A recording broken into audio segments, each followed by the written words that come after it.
Assalamualaikum warahmatullahi wabarakatuh. Pada video kali ini kita akan membahas multimedia interaktif, pembelajaran berbantuan komputer, dan juga prospek kerja multimedia.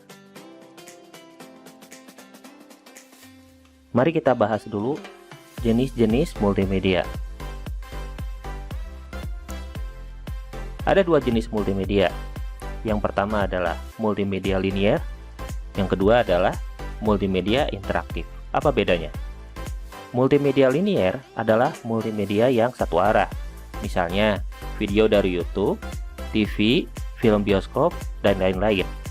Intinya, sebagai user atau penonton tidak diberikan kesempatan untuk berinteraksi.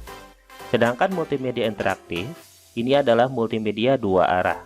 Misalnya, Learning Management System atau yang disebut dengan LMS, lalu aplikasi multimedia pembelajaran interaktif, kursus online interaktif. Jadi bisa diambil kesimpulan bahwa multimedia interaktif itu lebih condong kepada aplikasi.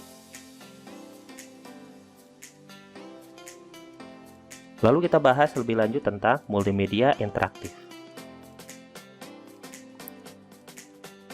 Apa itu interaktif dan multimedia interaktif?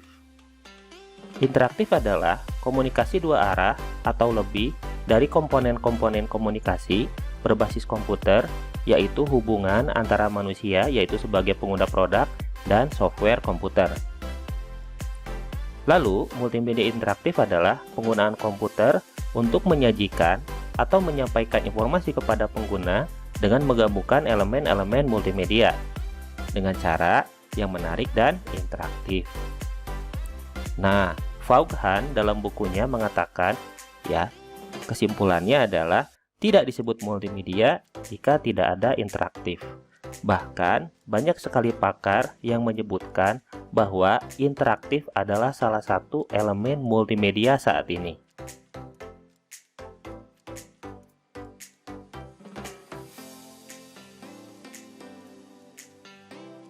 Setelah itu kita akan bahas tentang Computer Aided Instruction, atau kalau dalam bahasa Indonesianya disebut pembelajaran berbantuan komputer.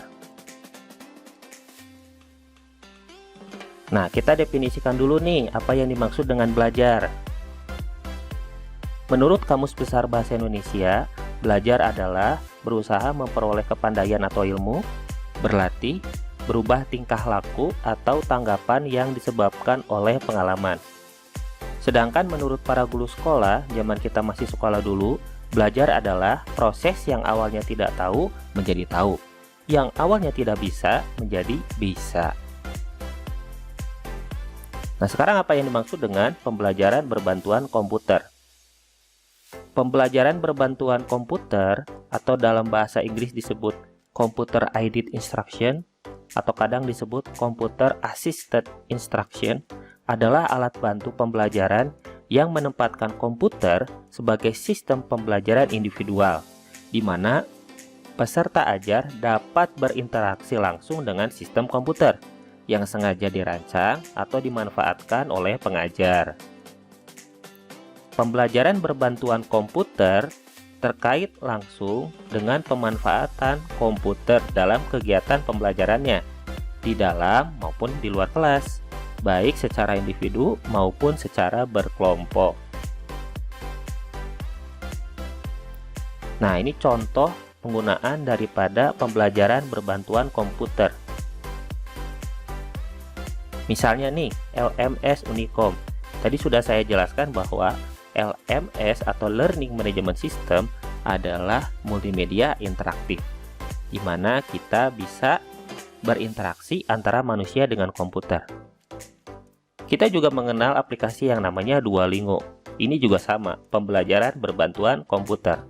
Tapi yang kita tahu, Duolingo itu basisnya adalah mobile. Lalu ada juga website yang namanya Minato JFJP, di mana website ini adalah resmi dari Japan Foundation. Ini pembahasannya tentang belajar bahasa Jepang dari awal banget hingga mahir. Nah, sekarang kita bahas tentang aplikasi multimedia pembelajaran interaktif.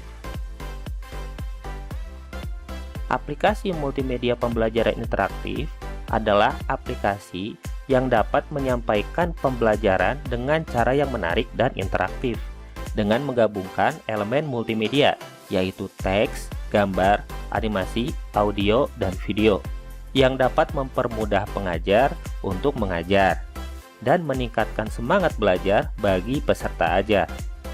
Kesimpulannya adalah aplikasi multimedia pembelajaran interaktif sebenarnya sama dengan pembelajaran berbantuan komputer.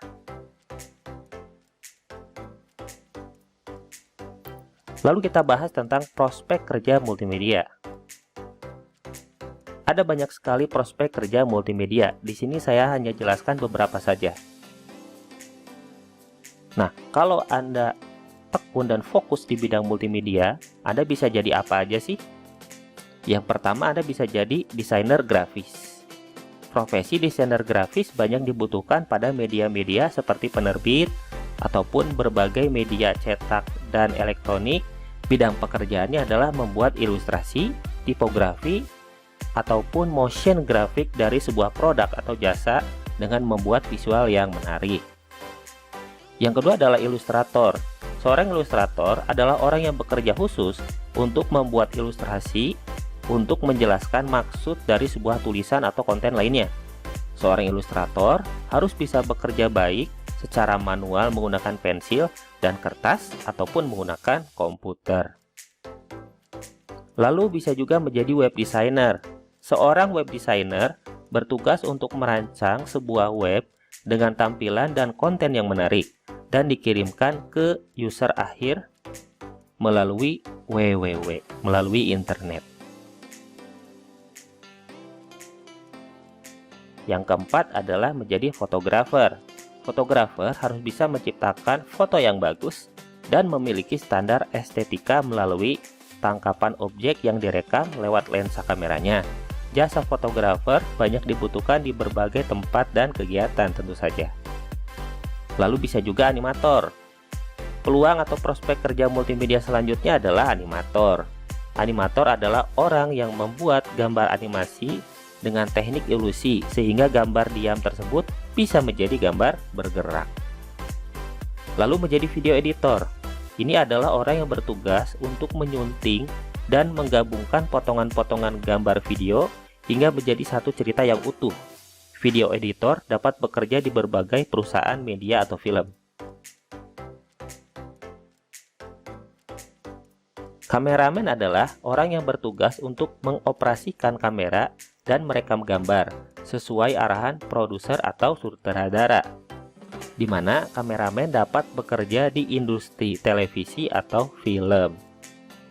Sound effect maker adalah orang yang bertugas menciptakan efek-efek suara buatan yang dibutuhkan untuk sebuah film atau konten video menggunakan software audio di komputer.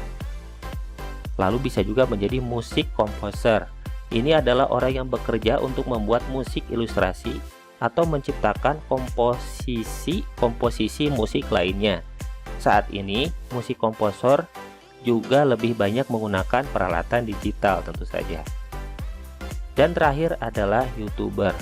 Ini profesi yang sebenarnya cenderung masih baru ya, masih berkembang seiring dengan kemajuan internet.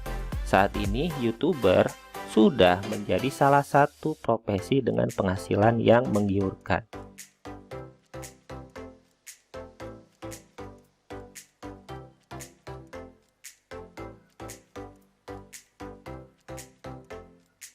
Demikian video pemaparan kali ini. Terima kasih atas perhatiannya. Sampai jumpa di video selanjutnya. Salam programmer dan salam pro gamer.